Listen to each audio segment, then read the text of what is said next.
Luxury vehicles na konektado kay Zaldico na kumpiska sa isang kondo sa Taguig City. Mas bongga pa daw ito sa mga luxury vehicles ng mag-asawang Diskaya.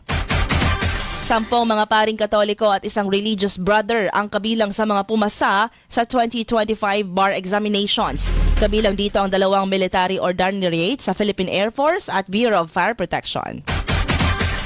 Lupang binigay sa mga magsasaka, babawiin ng gobyerno kung ibinenta o isinangla ayon sa Department of Agrarian Reform. Health expert ng DOH nagpayo sa publiko na magpabakuna ngayon na laban sa 2026 super flu. Mga nagpakalat na siya ay naospital at namatay, kakasuhan daw ni Ombudsman Crispin Remulla.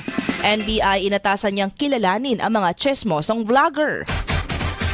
Hindi dapat tawanan o kotsain ang bagay na ito ayon kay Senator Francis Pangilinan. Ang gobyerno kasi ay naglaan ng 2 billion pesos para sa 2026 budget. Ulitin natin, 2 bilyong piso para mapatatag ang presyo ng siling labuyo. Mga netizen natawa at naghinayang sa pondo na magamit sana para sa Price Stabilization Fund.